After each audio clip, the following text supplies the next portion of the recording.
बिस्मिल्लाहिर्रहमानिर्रहीम। अस्सलाम वालेकुम। आज की एनर्जीज चेक करते हैं। आज की क्या एनर्जीज हैं आप लोगों की।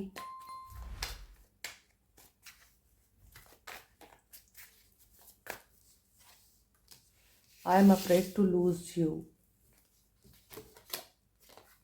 आई फील लोनली।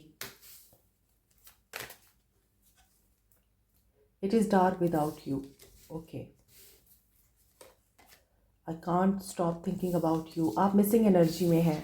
आप किसी को खोना नहीं चाहते। आप उसके बगैर अपने आप को अधूरा समझते हैं। आपको बहुत ज़्यादा लोनलीनेस फील होती है। आपकी उनसे बात ना हो तो आप उदास हो जाते हैं, परेशान हो जाते हैं आप लोग। आपकी ज़िंदगी का दारोमदार इसी इंसान के गिर्द घूम रहा है और मुसलसल आपको उसकी सोच आ रही है। आप उसके बगैर डार्क भी महसूस करते हैं और आप उसके बगैर ऐसा महसूस करते हैं जैसे अगर इसने आपसे बात नहीं की है तो आपको लगता है ये आपको छोड़ जाएगा, बस छोड़ गया ये इंसान आपको, या छोड़ गई ये इंसान आपको। तो अनसर्टेनिटी और अनक्लियर थॉट्स भी हैं आपकी, और आपको कन्फ्यूजन भी है कि क्या ये रिश्ता रियल है या नहीं। और इस रिश्ते में कोडिपेंडेंसी भी दिखती है। ये अभी आपके पर्सन्स के कार्ड्स ओपन होंगे तो पता चलेगा कि ये कोडिपेंडेंट रिलेशनशिप है या टॉक्सिक। और कोडिपेंडेंट रिलेशनशिप भी टॉक्सिक ही होता है, लेकिन कभी कभार कुछ रिश्ते नार्सिसिस्ट पर्सनालिटी की वजह से आपको बहुत अट्रैक्टिव और हसीन लग रहे होते हैं, लेकिन उसमें वो इंसान आपको इतना कंफ्यूज कर देता है कि आपको समझ ही नहीं आती कि आप गलत हैं या ये इंसान आपको कंट्रोल कर रहा है और ये रिश्ता टॉक्सिक एंड अब्यूजिव हो रहा है। लेट्स सी इस इंसान की क्या एनर्जीज हैं। I don't want to be who I used to be. You deserve better. Don't put up with my bullshit. Yes. ये इंसान आपको कभी भी अपनी रियलिटी के साथ नहीं मिला है। What do you see in me? आपने इसमें वही देखा है जो इसने आपको दिखाया है, या आपने इनमें सिर्फ मोहब्बत की आंख से प्यार ही देखा है और इस इंसान को आपने बहुत खूबसूरत और चार्मिंग ही देखा है, क्योंकि मोहब्बत अंधी होती है। What is the truth? इन्होंने आपसे सच भी छुपाए हैं, लेकिन फिर भी आपने इनको माफ़ किया है, या फिर आपने इग्नोर किया है जो कुछ इन्होंने आपसे छुपाया, झूठ बोला या आपको कंट्रोल किया। और हो सकता है आपने इनके बहुत सारे धोखे, झूठ, मक्कारियाँ, चालाकियाँ सब माफ़ की हैं, और ये चाहते थे कि इनकी कोई बात पकड़ी जाए और आप इनको छोड़ दें, या आप इनको इस तरह से ट्रीट ना करें जैसे किंग को किया जाता है। Why do I deserve someone like you? जैसा कि मैंने अभी आपको बताया है, इस इंसान को हमेशा ही रिस्पेक्ट देते रहे हैं और ऐसा कुछ दे दिया है आपने इनको कि अब ये obsess हो रहे हैं। My life is mess right now. इन्हें आप चाहिए and the heat between us is intense. इनको पता है जब आप साथ होते हैं तो जो केमिस्ट्री और जो अंडरस्टैंडिंग आप दोनों के बीच में ये देखते हैं वो बियॉन्ड है, बहुत इंटेंस है। एंड यहाँ पे कुछ लोग फ़िज़िकल रिलेशनशिप में हैं और फिज़िकल रिलेशनशिप गारंटी नहीं है long lasting and loyal relationship का। जब आप फ़िज़िकल अट्रैक्शन की बुनियाद पर किसी इंसान को सिर्फ़ इसलिए कबूल करते हैं और उसके साथ इसलिए रहते हैं कि अब ये मुझे छोड़ ना दे क्योंकि आपकी वीकनेस उसके पास आ गई है, तो फिर वो पर्सन यही कहेगा I am the man. And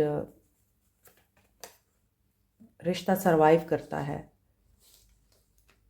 thrive नहीं करता। फिर you are too nice, I don't deserve your kindness. इन्हें पता है आप मासूम हैं, अच्छे हैं। Will you leave me like the others? आपने इनको उस वक्त भी नहीं छोड़ा जब आपको छोड़ देना चाहिए था। जैसा कि मैंने आपको रीडिंग के शुरू में बताया कि इनको लगता था कि ये ऐसे इंसान नहीं है कि आप जैसा इंसान इनके साथ रहे। इसके बावजूद आपने उस वक्त भी इनके साथ बहुत नाइस रह के और अच्छे रहकर इस इंसान को रियलाइज़ कराया कि आप काइंड हार्टेड हैं, प्योर सोल हैं, अच्छे इंसान हैं, लेकिन ये इंसान कमीना है।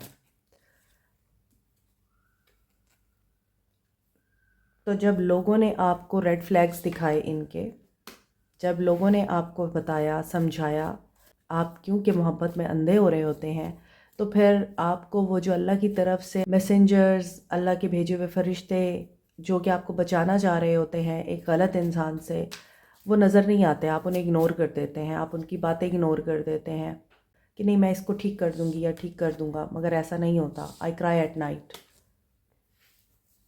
Yellow citrine specially good luck, good Fortune, abundance, prosperity, दौलत को अट्रैक्ट करता है और नेगेटिव एनर्जी, सेल्फ डाउट को रिमूव करता है।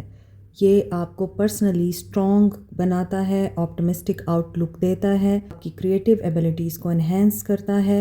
अगर आप इसको इंटेंशंस के साथ पहनते हैं तो this is the powerful energy कि ये आपकी इंटेंशंस के साथ अलाइंड होता है और आपके गोल अचीव करने में आपकी हेल्प करता है। Your dreams can come true into reality. So अब आप इनको छोड़ चुके हैं,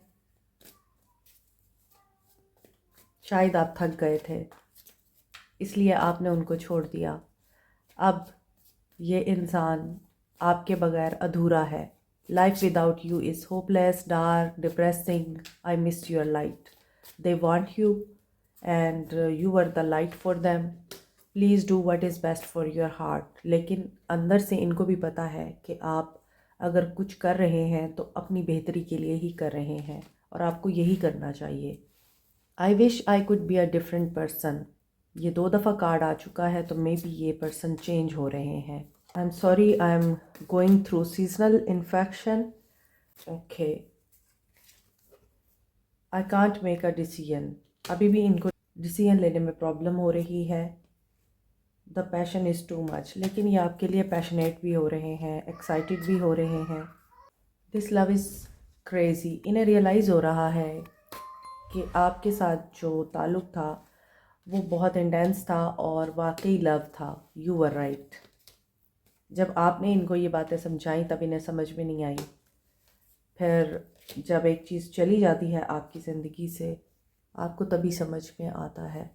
आई don't know who I am any more. I don't understand. They are lost.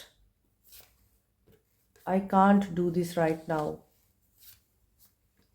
I was hurt by you. If I could go back in time, I would handle us differently. So they are regretting. This is confirm. तीसरी दफ़ा ये card आया है कि मैं different person बनता या मैं डिफरेंट तरीके से चीज़ों को हैंडल करता। यहाँ भी नज़र आ रहा है कि ये पर्सन चेंज होना चाह रहा है और ये पास्ट में जैसे थे ये वैसे अब नहीं बनना चाहते, या ये अपने अंदर डिफरेंट चीज़ें लेके आना चाहते हैं और अपनी पर्सनालिटी को डिफरेंट तरीके से मोल्ड करना चाहते हैं इन अ पॉजिटिव वे। सो ये पास्ट में भी अटके हुए हैं। इनको ये भी नज़र आता है कि आपने इनको हर्ट किया है और इन्होंने आपको हर्ट किया है।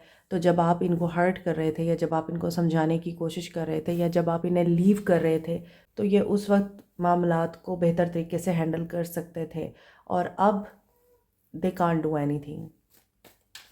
दे are stuck, they are lost. कि अब इनको कोई मुखलिस इंसान नज़र नहीं आ रहा आपके सिवा। हमने दुनिया को बड़ी दूर तक देखा है, गम से लेकर सरूर तक देखा है, एक भी मुखलिस ना मिला ज़माने में, आजिज़ी से लेके गरूर तक देखा है।